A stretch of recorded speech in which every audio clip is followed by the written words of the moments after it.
Hey everyone, in this episode, myself and Tambini, we are giving you 5 practical tips that you could utilize this 4th of July. Chances are you have some parties or some get-togethers or some gatherings that you may be going to. We're going to give you 5 quick takeaways, something that you could utilize just to ensure that you remain sober on the 4th of July. Enjoy the show. Here we are, Real Recovery Talk. I am your host, Tom Conrad. In today's episode, we've got Dr. T. Hi. First things first, thank you for tuning in on the podcast app, whichever one that you choose to use, and thank you for watching on YouTube. In the end, if you have any comments, questions, or concerns, you can always reach us, info@realrecoverytalk.com. Again, that's info@realrecoverytalk.com, and ultimately, we want to help you turn your mess into your message, right, T? That's right. Also, go to realrecoverytalk.com/guide. There you can get your downloadable PDF, 5 steps that you can take to get your loved one the help that they need. And also go to realrecoverytalk.com/reconnect. If you are interested in joining our Family Reconnect program, we are launching on August 1st.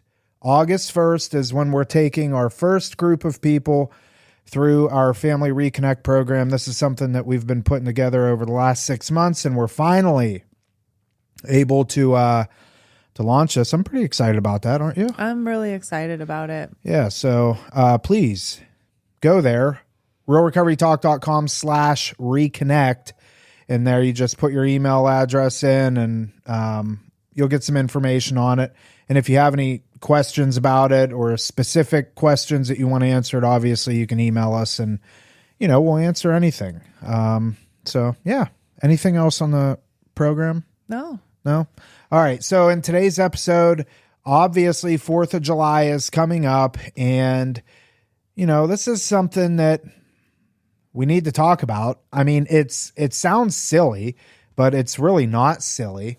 A lot of times people put themselves in vulnerable situations on the 4th of July. 4th of July traditionally is known to incorporate a lot of drinking, a lot of partying. And if somebody is vulnerable in their sobriety, then there's some certain things that you should probably do and certain things that you should avoid in order to keep your sobriety intact. So we're going to give you 5 tips here on things that you can do to ensure that you continue your sobriety journey through the 4th of July. And honestly, it's not even just the 4th of July.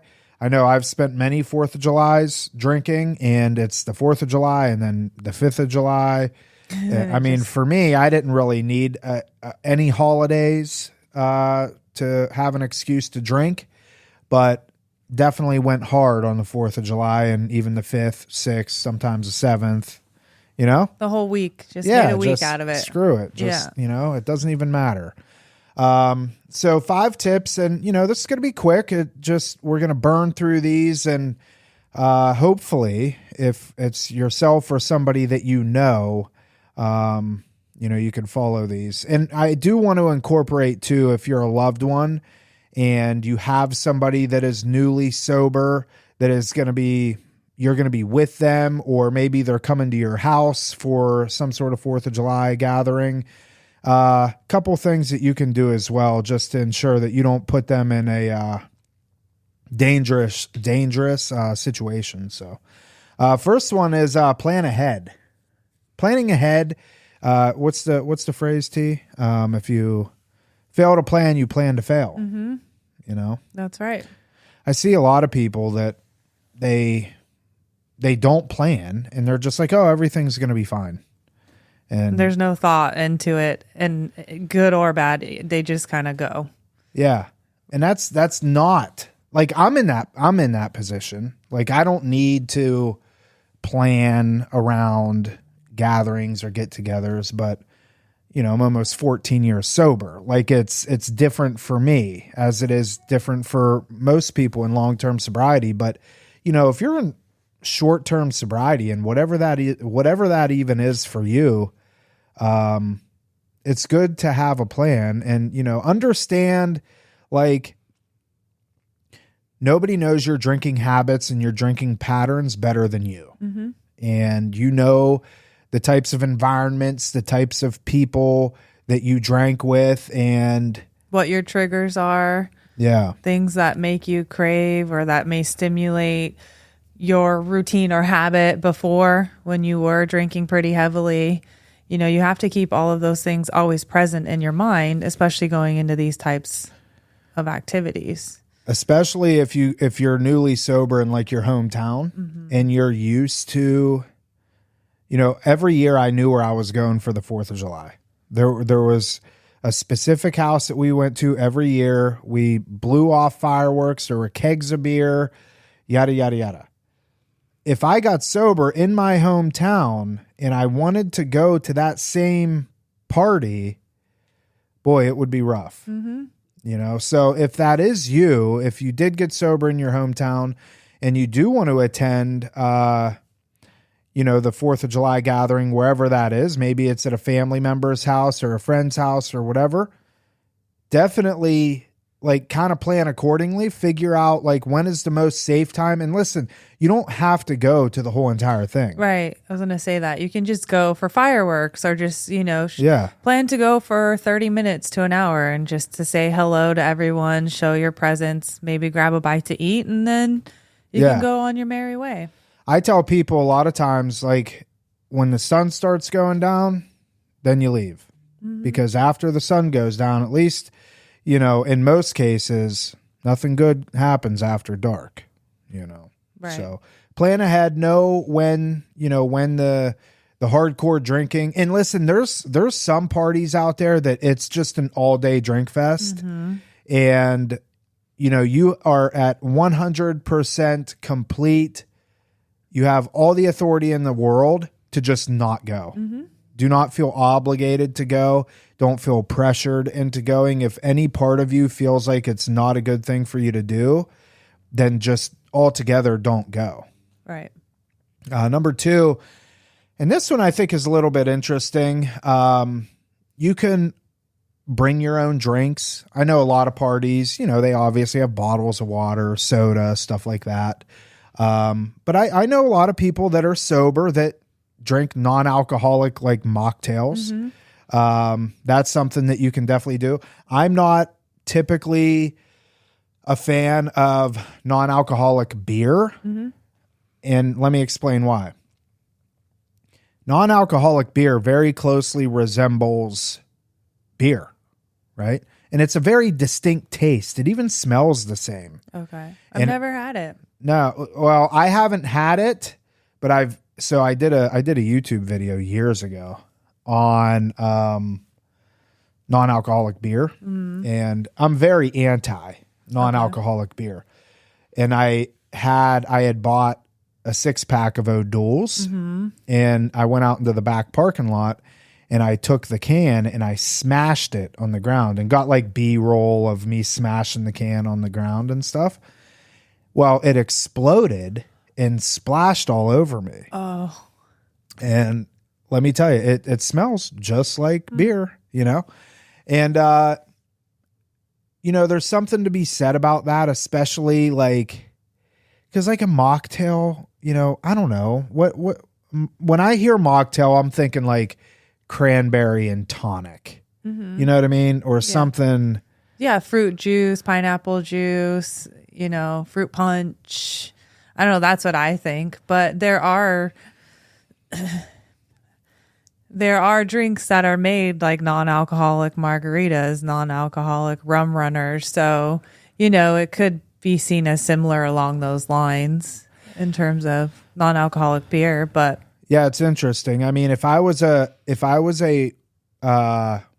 margarita drinker and my drink of choice was margaritas and I'm now sober, I probably wouldn't advise to drink non-alcoholic margaritas because it's too close to home. Right. You know what I mean? Yeah. I mean, it goes, when we talk about people with drinking, it goes back to like the sights, the sounds, the smells, the habits. All of these things are ingrained in us, no matter how much time we have not drank, you know, or how much sobriety time we have. Those are all, that's a big trigger for people, whether they choose to acknowledge it or not. Well, I think one of the like kind of little hacks that I do. I pack a cooler of LaCroix. I love LaCroix. Yeah. Shout out to LaCroix. Shout out LaCroix. Sponsorship opportunities whenever you feel. LaCroix was sponsoring, was it Edmonton Oilers or Florida Panthers? Really? Yeah, I saw a LaCroix logo on one of the jerseys. Maybe we should go for bubbly then. Yeah, maybe. Or Waterloo. I like Waterloo. I'll drink any carbonated How many beverage. of those do you drink a day? Maybe 2 cans. That's it? Mm-hmm. Do you think there's any negative side effects to them? No. Carbonated water? Yeah. No. Okay. Like what? I don't know, because I drink probably on the weekends, like when I'm home working in the yard and stuff, I'll drink 12 to 15. It's just carbonated water, but I mean, there is some data out there that says that it doesn't quench your thirst as much as just flat water. Oh, I believe that. So that's why you continue to drink more of it. I believe it. But I drink, all I drink really is coffee and water. But if I'm at a restaurant, I'll get like a Diet Coke or something. You drink a lot of water. A lot. Mm-hmm. Yeah, I'm peeing like every 10 minutes. Yes. Tambini thinks I have, what is it? Prostate issues. No, I don't think I do. I think I just drink a lot of water. My pee's always very clear, which isn't good. I've heard that too much water is not a good thing, right? Because you have your electrolytes, particularly your sodium. So if you drink too much water, your sodium can go too low, and that can have detrimental neurologic effects on you. Neurologic? Mm-hmm. Like there's people whose sodium there's many reasons for low sodium, right? But there's something called psychogenic polydipsia. That means that it's a psychiatric issue where the person's continuously drinking water. So whether it's an anxiety thing and it's like a hand to mouth issue or whatever it is, but these patients will drink 4 to 5 gallons of water daily. And your normal sodium range is like around 135. And we've had patients come to the hospital and their sodium's like 111. They're completely confused, altered, unarousable, have to get like intubated, placed in the ICU. You have to give them medication, salt tablets, things like that to get their sodium re-regulated. And it can't be too fast because then it can cause demyelination or breakdown of the nerves. It's a big issue. Is that common? It's not common. No. Now I just scared you because you're hypochondriac. No, I don't. I'm not that. But that's why it's important to get electrolytes in. If you are drinking high volume water, I do think it is important to do like liquid IV, or I do BCAA scoops because BCAAs have some sodium chloride in it to help hold on to water and keep your sodium regulated. Have you ever had LMNT? I have, yeah. LMNT is good. Mm-hmm. You know, the cardiologist told me he doesn't believe in that. I know.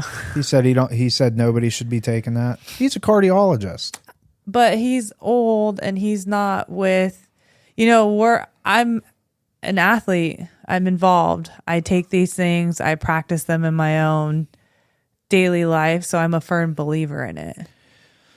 I think that's why I have heart palpitations. It's not. You have heart palpitations because you drink too much caffeine and have too much nicotine. We've established this. I think that's fake news. Fake news. All right. So, yeah, take some mocktails. Grab a cooler, go to your nearest Piggly Wiggly, get you one of them foam coolers, grab a bag of ice, grab a 12-pack of LaCroix, and take it to your party. Piggly Wiggly is a grocery store, I think, up north. I know. I've heard. Oh, okay. So number 3 is obviously going to be stay busy. And now this can be rather interesting. Staying busy doesn't necessarily mean go to a party. Mm-hmm. Staying busy could be doing stuff around the house. Just because it's the 4th of July does not mean that you have to go to all these 4th of July festivities. If you have a house, if you have any property or an apartment or whatever, stick around the house, maybe utilize that as a day to, do some cleaning. You're obviously going to be off of work. Chances are, unless you work in the, well, I mean, a lot of places probably still work or are open, but do you work on the 4th of July? I work all holidays. I mean, I'm You're the wrong rather person to important. ask. Like law enforcement, firefighters, Oh, they're definitely busy. first responders always generally work. But I think like even Publix might be closed on the 4th of July. I don't know. No, I don't think Publix is. But you could, like you said, clean the house, bake a cake, bake a pie, create some 4th of July desserts. You can do a painting party. There's a lot of things you can do at home to keep yourself busy. Yeah, you can clean your guns. You can go fishing. You can go hunting. Yes. You did all the girl stuff. So I think, like bake a cake. Okay. Yeah. Let's have a painting party. Let's all paint. Have you seen the painting parties where you like paint a picture of your spouse and then you show it to them after? No. I want to do that. I think it's hilarious. That would be very funny. Yeah. My wife would get a kick out of that. Mm-hmm. I would probably tamper with it on purpose. That's just who I am. I would be like, look, babe. And I don't know. Yeah. The fourth one, obviously have an exit strategy. I think this is something that you probably need to implement in the very beginning before you even get somewhere. I mean, I always implement an exit strategy just because, and that's the advantage of having kids too, is like, and if you have kids, utilize your kids as an excuse to have to leave. We used to do this all the time. We'd go to a party, and not because I don't, want to be around people drinking, just because I want to get home at a decent hour. Like I'm an adult now, there's no reason to be out past 8:30, honestly. Okay. I would always blame my kids, hey, they're tired, we got to go. I mean, we still do that to this day. If we go anywhere, and we're taking the kids, we're blaming it on them. I even tell Levi, hey, Levi, at 7:45, start throwing a fit. That way we can get the hell out of here. Or if you're married to my husband, before you go in, it's like, we're leaving 7:45. This is the game plan. I don't care what it is. And it's like 7:45. He's like, all right, everyone, we're leaving. Goodbye. And we leave.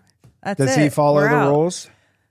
What do you mean? Does he follow, like if you say, hey, Pierre, we're leaving at 7:45. Yeah. He doesn't ever say like, oh, come on, let's stay. It's opposite.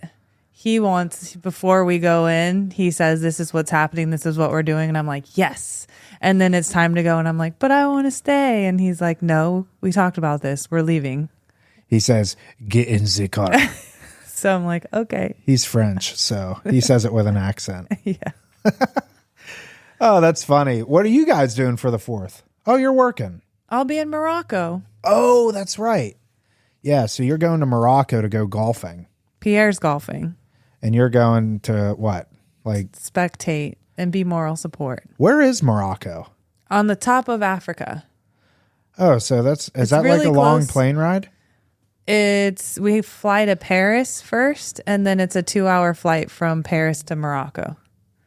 How long does it take There's to a get- lot of people in Morocco that speak French. There's a lot of overlap. So Pierre's going to feel very comfortable there.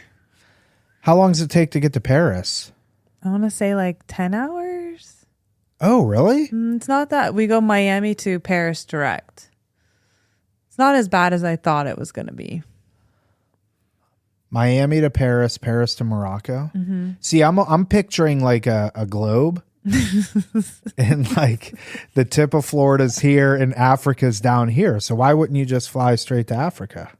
I don't know. We'd have to pull it up on a map. Geography was not one of my topics. No, mine neither. Well, that'll be fun. Yeah.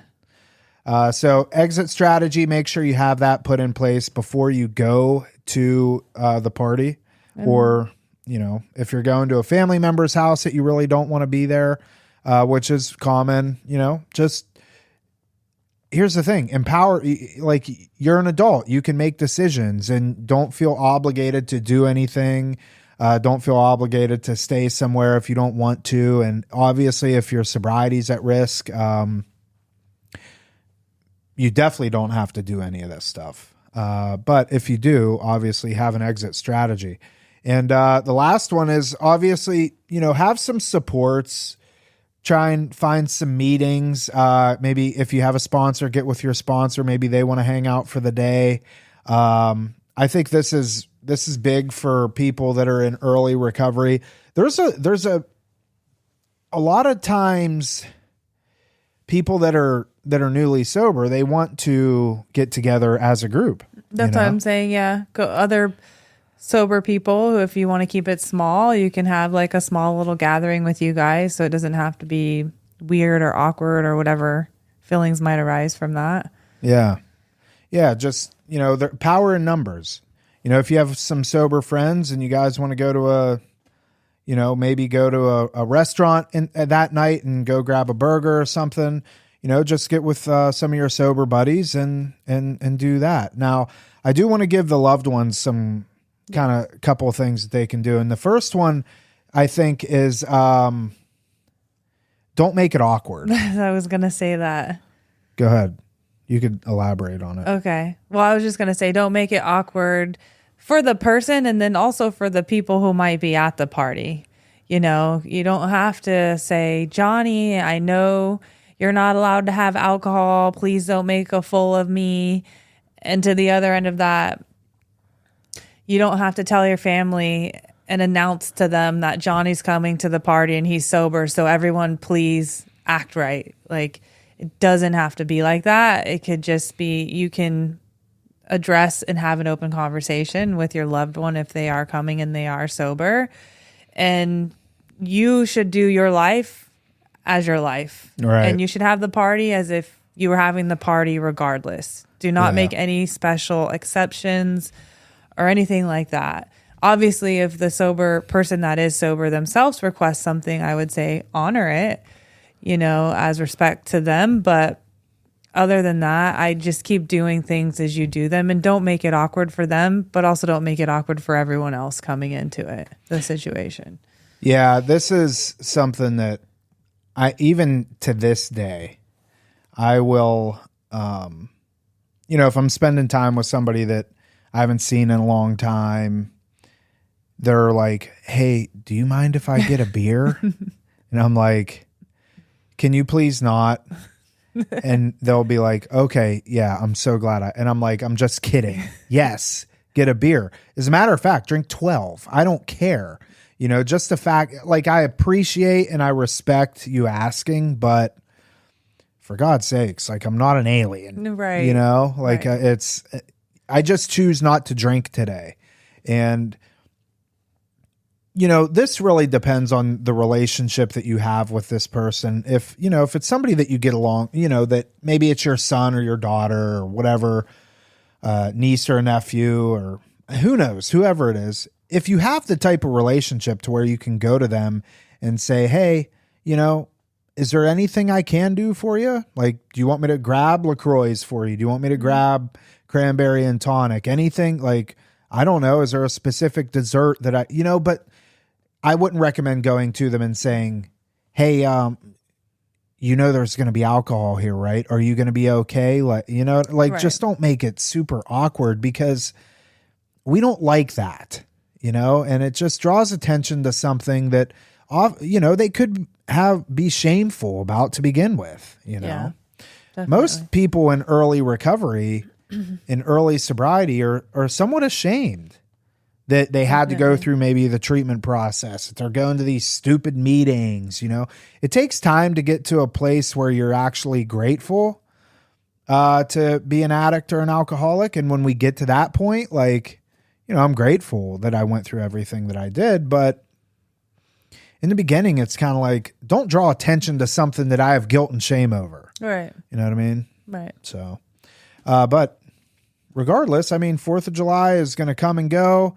And if you're somebody that is kind of on edge and you don't know what to do, it's probably best that you don't do nothing and you stay at home, and you guys are going to be in Morocco. Mm-hmm. Is it going to be hot? It's going to be like 80, but not like humid. So it'll be nice. It'll be like California summer weather, dry. It's a desert-ish. Didn't you go? Where did you go? Sand dune snowboarding in Dubai. How was that? You didn't like that, huh? It was different. You'd much rather snowboarding? Oh yeah, for sure. I can imagine. I hate going to the beach, so like snowboard or sandboarding? Well, so to get to actually where we went, you have to go in these Jeeps and you drive up all these like they're not mountains. It's just sand, right? You're driving up and up. And I get super car sick. So oh, do you? By the time that I got to the top, I like wanted to vomit. 1, 2, it's super windy. So all the sand's like blowing in your face. And it was beautiful, but it was like a once in a lifetime thing for me. But then when you go back down, they deflate the tires. I don't know much about cars, but so that when you're going through down the hill on the sand, the car doesn't, I guess, flip or whatever. So the tires are flat. And that was another like car sick moment going down. And then we had to drive and they had to put air back in the tires. It's like a whole to do. Do you wear like special outfits or you like?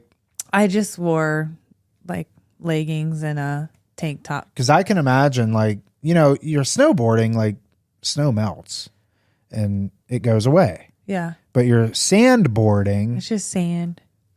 Yeah, like no. I mean that like gets in your ears and like crevices and stuff, and your butt crack. Yeah, but I'm good, so I didn't fall. Oh, well, that's different. I would have been covered in sand head to toe. Yeah. That'd be fun. All right, that is it for this episode of Real Recovery Talk. Thank you for tuning in. In the end, if you have any comments, questions, or concerns, you could always reach us, info@realrecoverytalk.com. Again, that's info@realrecoverytalk.com. And ultimately, we want to help you turn your mess into your message. That is it. We will see y'all later.